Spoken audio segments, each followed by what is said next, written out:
जिसने सतगुरु का प्रेम मन में बसाया हो, वो आत्मा सतगुरु के प्रेम में पागल हो जाती है।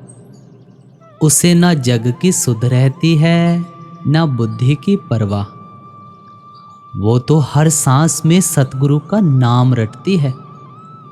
हर आहट में उसे सतगुरु की आवाज सुनाई देती है। आज का सत्संग आम लोगों के लिए नहीं है, ये उन प्रेमी आत्माओं के लिए है जो सच्चे अर्थों में आत्मा की गहराई तक पहुंचना चाहते हैं, जो केवल प्रवचन नहीं सुनना चाहते बल्कि उस सच को जीना चाहते हैं। वो सच जो आत्मा को जगा दे, वो प्रेम जो अहंकार को जला दे, वो शुद्धता जो अंदर की सारी गंदगी को धो दे। प्रेमी आत्माओं, सुनो, ये सत्संग आपको बहुत ही हिदायतें देगा। आपके अंदर जो छुपा झूठ है, लालच है, मोह है, सबको बाहर खींच लाएगा। ये सत्संग केवल ज्ञान नहीं देगा, ये आपकी आत्मा का एक हिसाब से इलाज करेगा। क्योंकि सच्चा सत्संग वही होता है जो मन को चीर कर रख दे और आत्मा को गुरु के चरणों में नत कर दे। आज आप अपनी जगह से उठकर मत जाओ, एकांत में बैठ जाओ, क्योंकि ये केवल एक सत्संग नहीं है, ये सतगुरु की आंखों से बहती हुई उस दृष्टि का रूप है। बड़ा ही प्यारा सत्संग होने जा रहा है प्रेम के ऊपर।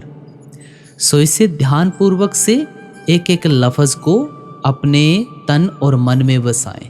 आओ सत्संग बड़े ही प्रेम भाव से शुरू करते हैं। सत्संग के वचन।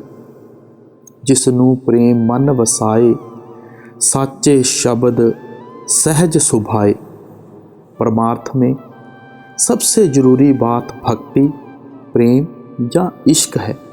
ये कहने को तीन अलग अलग नाम हैं, पर इनका रूप एक ही है। भक्त, भक्ति और प्रेम के एक होते हुए भी इनकी अवस्था में कुछ भेद है। भक्ति एक प्रबल प्रभाव या आकर्षण है जो प्रेम करने वाले को प्रीतम की ओर खींच कर ले जाता है, और प्रेम प्रीतम तक पहुंचकर उसमें एक हो जाने का नाम है। प्रीतम के गहरे और परम आनंद में जाग उठने और भक्ति के आदर्श में पूर्णता प्राप्त कर लेने का नाम प्रेम है। प्रेम मालिक की सच्ची नमाज है। मस्ती के आलम में एक बार मन की माला फेरने से अंतर में प्रीतम का सिमरन और आँखों में उसका ध्यान बस जाता है। साथ ही रोम रोम की जुबान उसे पुकारती है और नेत्र रिम झिम बरसते हैं। ऐसे सिमरन और ध्यान द्वारा प्रेमी जल्द ही अपने दिल के काबे तक रसाई प्राप्त कर लेता है। बिना आंसुओं के खुश्क रोजे, नमाजें और इबादतें कोई फल नहीं दे सकती। साधक आंसुओं की धारा के मार्ग से शीघ्र ही मालिक को पा लेता है। सब जप तप ज्ञान और ध्यान प्रेम के बिना थोथे हैं। प्रेम से रहत साधक मालिक के भेद की प्राप्ति से खाली रह जाते हैं। वे मालिक की सच्ची भक्ति को नहीं पा सकते। हजारों इबादतें करते रहो तो भी सच्चे नमाजी नहीं बन सकते। जिसको प्रेम का रस नहीं मिला वह मालिक के रहस्यों को जानने वाला नहीं हो सकता। वो कहते हैं, 1000 साल इबादत कुनद नमाजी नीसत, कसे को इश्क नदारद खुदा राजी नीसत। कि चाहे हजारों बातें कर लो, सच्चे नमाजी नहीं बन सकते। मालिक से मिलने के लिए अनेक मार्गों की स्थापना हुई। जप तप भक्ति वैराग ज्ञान जोग आदि। जैसे आदि ग्रंथ में आता है, जप तप संयम हर्ख सुख मान महत अर गर्भ मूसन निमख प्रेम पर वार वार देव सर्ब। आप फरमाते हैं कि केवल प्रेम मनुष्य को मालिक तक पहुंचाने वाला मुख्य साधन है। जो साधन प्रेम के रंग से खाली है उनसे कुछ प्राप्त नहीं हो सकता। उल्टे वे रोग बन जाते हैं। गुरु अर्जन साहब फरमाते हैं कि जप तप संयम खुशियाँ सुख मान वड़ाई और गर्भ सब एक पल भर के प्रेम पर नौशावर हैं। मालिक स्वयं प्रेम है, इसलिए उससे जल्दी से जल्दी मिलने का प्रबल माध्यम प्रेम ही है। प्रेम की प्रशंसा सब ग्रंथों में मिलती है। सब ऋषि मुनि पीर पैगंबर और अन्य पूर्ण पुरुष प्रेम के पुजारी थे। गुरु गोविंद सिंह जी भी यही फरमाते थे कि मैं सच सच कहता हूँ कि जिन्होंने प्रेम किया उन्होंने ही प्रभु को पाया है। साच कहूँ सुन लेहो सबे, जिन प्रेम कियो तिन ही प्रभ पायो। एक अन्य महात्मा ने भी कहा है कि जिन्होंने प्रेम किया उन्होंने ही प्रभु को पाया। प्रेम के बिना इस मार्ग में किसी को कुछ हाथ नहीं आया। प्रेम किया तिनी प्रभ पायो, बिना प्रेम किस हाथ ना आयो। कबीर साहब फरमाते हैं कि योगी यति तपस्वी सन्यासी और सूफी कोई भी प्रेम के बिना सतगुरु के निज धाम में नहीं पहुंच सकता। जोगी जंगम सेवड़ा सन्यासी दरवेश, बिना प्रेम पहुँचे नहीं दुर्लभ सतगुरु देश। सब साधन केवल प्रेम को जागृत करने के लिए किए जाते हैं। अगर प्रेम ना हो तो सब इबादतें खुश्क हैं। प्रेम के आने पर सब नियामतें इकट्ठी हो जाती हैं और इसके जाने पर सब नियामतें ख़त्म हो जाती हैं। बाइबल में आता है घर बार कार व्यवहार या किसी भी वर्ग में प्रेम का एक कण मिला दो, सब सुख चैन व्याप्त हो जाता है। मालिक और उसकी उत्पन्न की हुई सृष्टि से प्रेम करो, क्योंकि सभी उसमें बराबर के हिस्सेदार हैं। कोई भी पराया दिखाई नहीं देता। सबे सांझी वाल सदाइन तू, किसे न दिसे बाहरा जियो। सब जीवों के साथ हमारा कुदरती संबंध है। एक ही मालिक हम सबका पिता है और हम सब उसके बच्चे हैं, इसलिए सबके साथ प्रेम करना चाहिए। प्रेम उत्पन्न होने पर हृदय से ईर्ष्या द्वेष घृणा आदि के भाव दूर हो जाते हैं। प्रेम सब कुछ अर्पण कर देने का मार्ग है। यह तो हृदय समर्पण का नाम है। प्रेम निरंतर बना रहने वाला आकर्षण है। हृदय में प्रभु का सच्चा प्रेम उत्पन्न होने से जीव आवागमन से मुक्त हो जाता है। वह निरंतर एक रस अवस्था में लीन रहता है। इस अवस्था में उतराव चढ़ाव नहीं है। आत्मा आठों पहर उसके रंग में रंगी रहती है। प्रेम प्रेम सब कोई कहे, प्रेम न चीने कोय। आठ पहर भी ना रहे, प्रेम कहावे सोए। जय एक प्रबल आकर्षण है, जो तोड़े टूटता नहीं और छोड़े छूटता नहीं। प्रेम संसार का प्राण और जीवन का रस है। यह पवित्रता और सादगी की जान है। इसके बिना संसार सूना है। यह जीवन को हरा भरा रखने वाला रस है। प्रेम कोई बनिए की दुकान नहीं, जहाँ तो शरीर प्राण ईमान सब प्रीतम पर नशावर करने पड़ते हैं। इस मार्ग में साधक को सर देना पड़ता है। प्रेम में हर प्रकार के लोभ का त्याग करना पड़ता है। जो शीश को भेंट कर सकता है वह ही प्रेम का प्याला पी सकता है। प्रेम प्याला जो पिए शीस दिशना दे, लोभी शीस ना दे सके, नाम प्रेम का ले। प्रेम तर्क वितर्क का मार्ग नहीं। इस पथ पर मजनू बनकर जाना पड़ता है। जब तक बुद्धि बाहरी विद्या या ज्ञान में फैली रहती है, हम सत्य को नहीं जान सकते। ख्वाजा हाफिज कहते हैं कि तू प्रेम की जुल्फों में अपने दिल को कैद कर ले और अपने प्रीतम के माध्यम में मगन हो जा, क्योंकि दलीलें प्रेमी के नुकसान का कारण बनती हैं।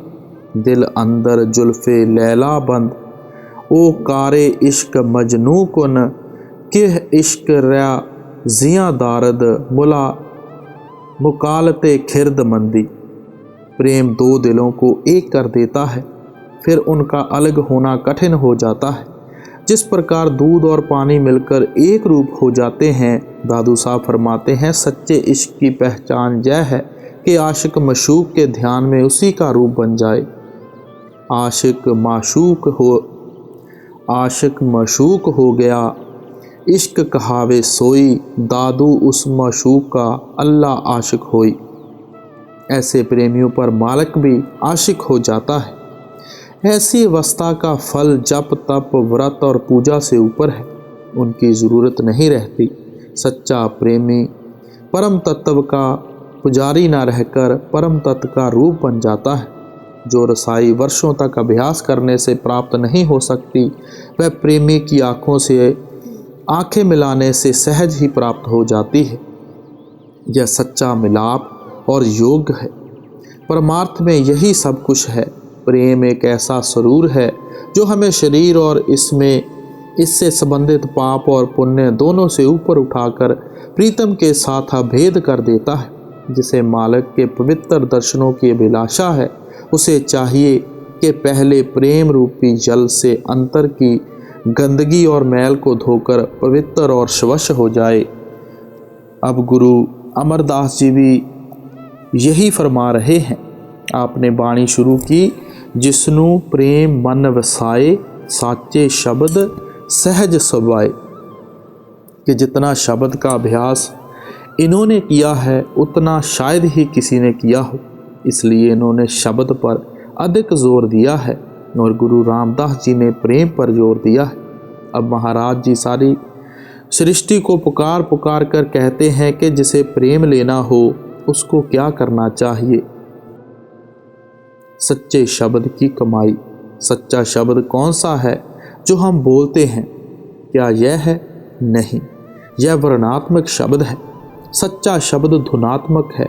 10वें द्वार में मिलता है, जहाँ स्थूल माया है, सहंस दल कमल में सूक्ष्म माया है और ब्रह्मा में कारण माया है। जूं जूं अंदर जाओ आनंद आता जाता है।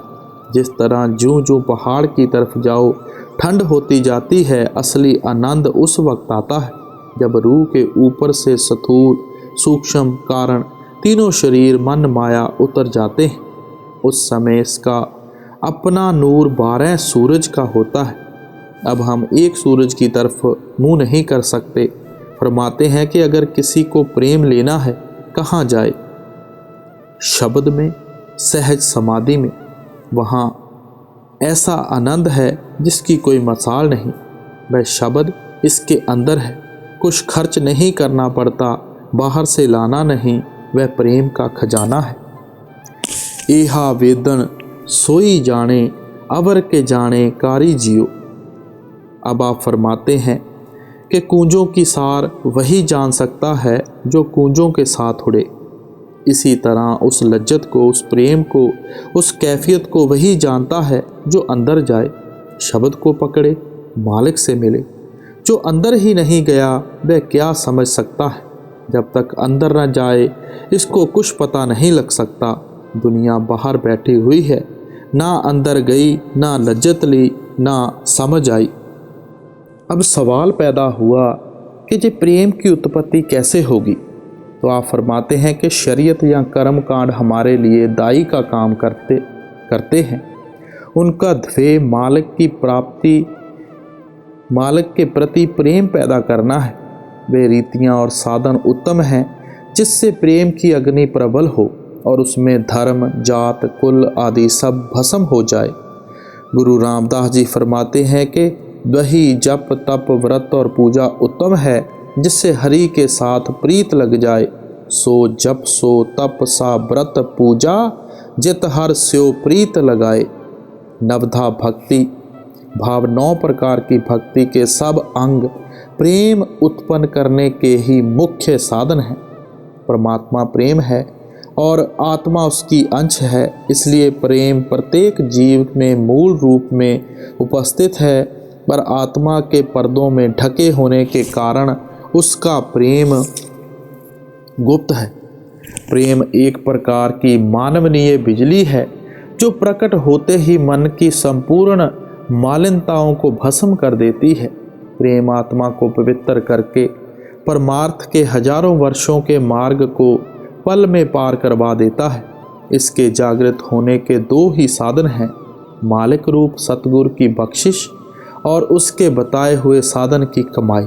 जैसे बिजली 2 प्रकार की है, एक प्रकृति के नियमों के अनुसार बादलों में प्रकट होने वाली, दूसरी कृत्रिम साधनों द्वारा प्रकट होती है। इसी प्रकार प्रेम की संपत्ति एक तो मालिक के रूप सतगुरु की बख्शिश के द्वारा किसी जिज्ञासु के अंतर में जागृत होती है, और दूसरे रूहानी अभ्यास यानी सिमरन या ध्यान करके यानी नाम को जपने से प्रकट हो जाती है।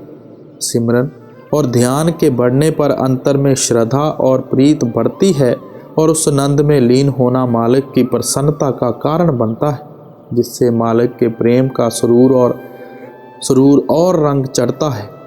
मालिक नाम जानी शब्द है, मालिक प्रेम है, इसलिए नाम भी प्रेम है। प्रेम पदार्थ नाम है, भाई माया मोह विनाश। ज्यों ज्यों आत्मा नाम के साथ जुड़ती है, प्रेम अंतर में उमड़ने लगता है। प्रेम किसी दुकान पर नहीं बिकता, ना ही कहीं खेतों में उगता है। इसका स्रोत प्रत्येक मनुष्य के अंतर में नाम जानी शब्द के रूप में मौजूद है। गुरु नानक साहब फरमाते हैं कि नाम के बिना प्रीत प्यार संभव नहीं, और प्रीत प्यार से ही सच में वास हो सकता है। बिन नाम प्रीत प्यार नाही, वसे साच सुहेलिया। नाम सतगुरु से मिलता है, वह नाम का रूप होते हैं। इसलिए प्रेम की प्राप्ति का मुख्य साधु संत सतगुरु का सत्संग और उसकी बख्शिश है। गुरु के बिना प्रीत उत्पन्न नहीं हो सकती, और ना ही प्रेम की संपत्ति मिल सकती है। विचार करके देख लो, हरि प्रेम रूप है, गुरु में समाया हुआ है, और गुरु ही हरि से मिलाप करवाता है। बिन गुर प्रीत न उपजे, भाई मनमुख दूजे भाई। गुरु रामदास जी एक जगह और फरमाते हैं, बिन गुर प्रेम न लभई, जन वेखो मन निर्जास। हर गुर विच आप रखिया, हर मेले गुर साबास। गुरु के बिना ना तो भक्ति हो सकती है, और ना ही नाम के साथ प्यार हो सकता है। नाम को भी गुरु के प्रेम द्वारा ही प्राप्त कर सकते हैं। बिन सतगुर भगत ना होवई, नाम ना लगे प्यार। जन नानक नाम आराध्या, गुर के हेत प्यार। गुरु भक्ति द्वारा ही प्रेम में भक्ति की उत्पत्ति होती है, जिससे अभ्यासी के हृदय का गुरु के हृदय के साथ संबंध स्थापित होता है। गुरु का प्रेम हृदय में कई प्रकार से उत्पन्न होता है। एक तो दर्शन से, दूसरे वार्तालाप से, और तीसरे उसकी याद और साधन से। इस प्रकार उसके उत्तम गुण और सुंदर स्वरूप हृदय में प्रवेश कर जाते हैं, और शिष्य गुरु के रूप में ढलना शुरू हो जाता है। आत्मा परमात्मा की अंश होने के कारण प्रेम प्रत्येक आत्मा में गुप्त रूप में मौजूद है। इसको जागृत करने के दो साधन हैं। एक तो सतगुरु की तरफ से बहती हुई प्रेम की धारा प्रेमी आत्मा को प्रेम में मगन कर देती है, और दूसरे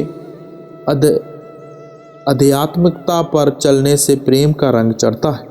गुरु अर्जन साहब फरमाते हैं कि दुनिया प्रेम का मार्ग नहीं जानती, यह गवारों के समान भटकती रहती है, और मालिक को भूलकर अंत में नरकों की भागी बनती है।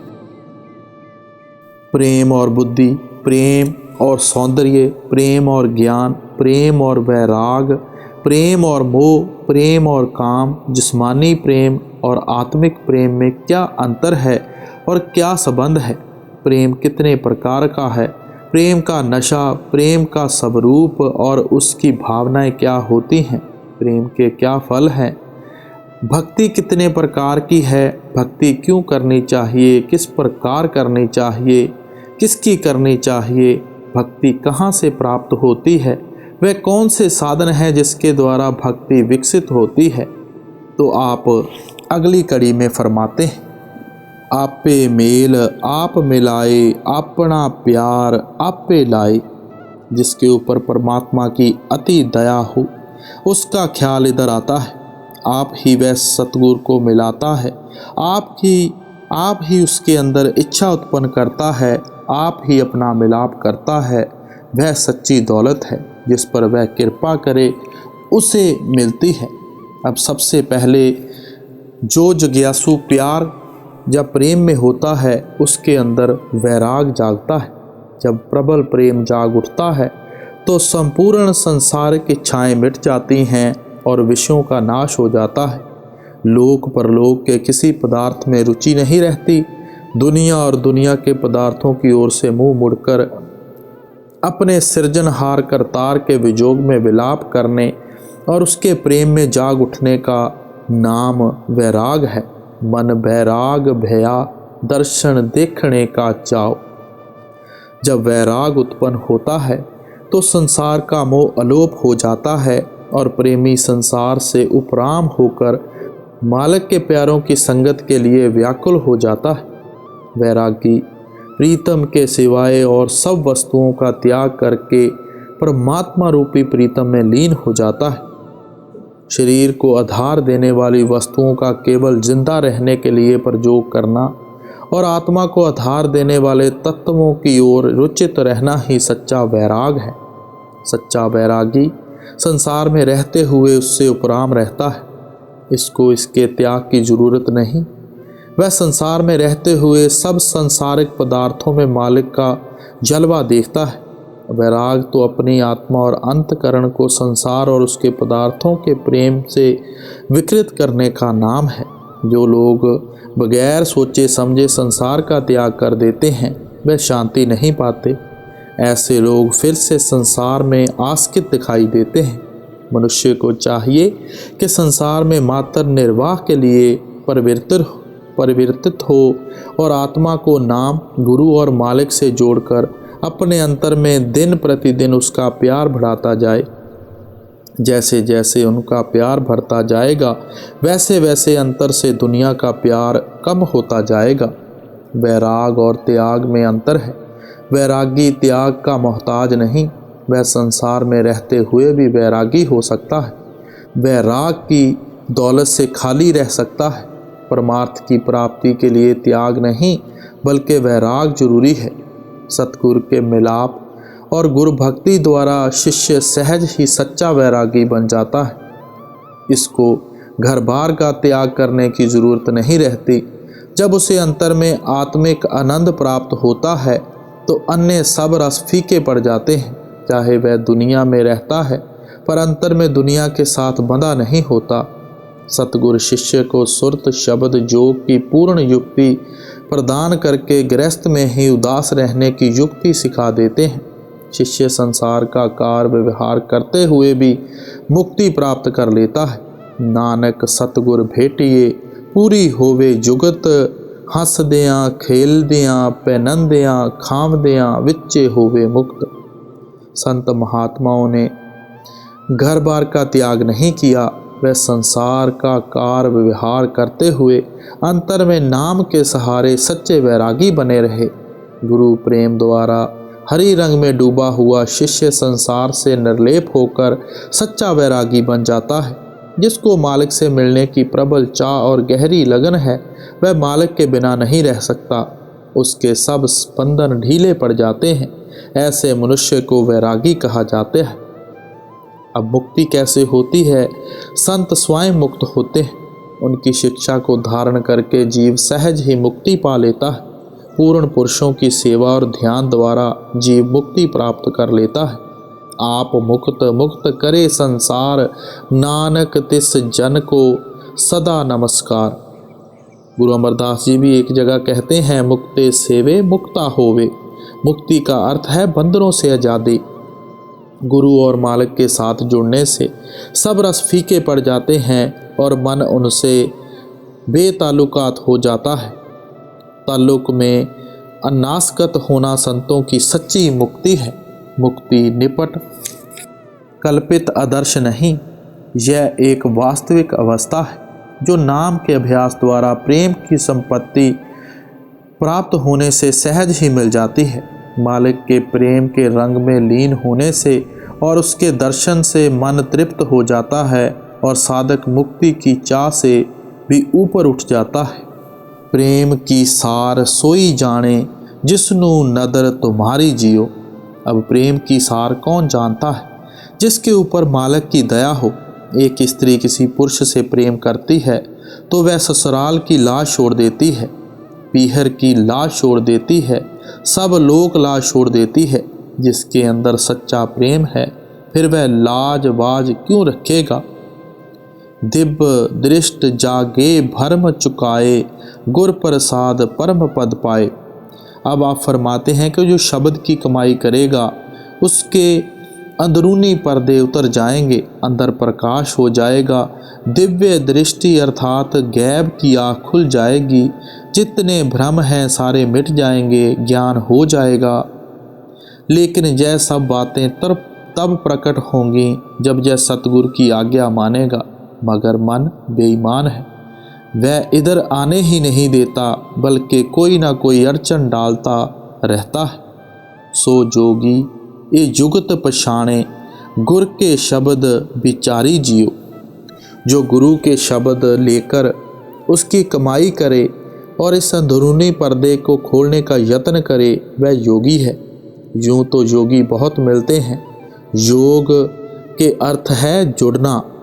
मन के गिलाफ उतर गए, तीनों शरीर स्थूल सूक्ष्म कारण उतर गए। साधारण योगियों के मन ने बुरा हाल किया है।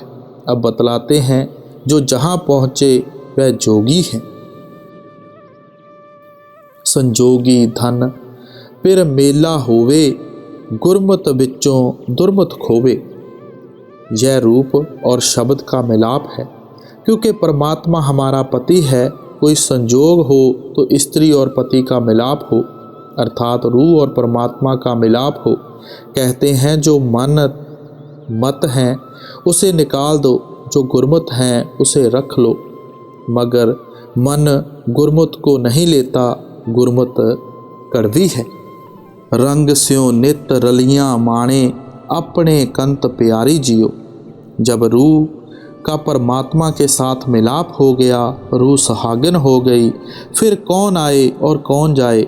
मछली समंदर में जाकर समंदर की प्यारी हो जाती है। सतगुर बाजों वैद न कोई, आपे आप निरंजन सोई।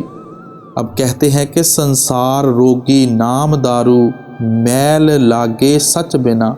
कुल ब्रह्मांड सारा संसार देवी देवता सब रोगी हैं। जब तक यह पर्दा खोलकर अंदर नहीं जाता, ये रोग दूर नहीं होते। सतगुर खुद खुदा है, अंजन अर्थात माया से रहत है। सतगुर मिलिए मरे मंदा, होवे ज्ञान विचारी जियो।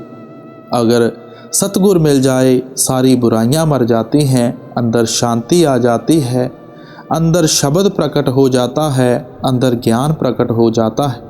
गुरु नानक साहब शब्द धुन को ज्ञान कहते हैं।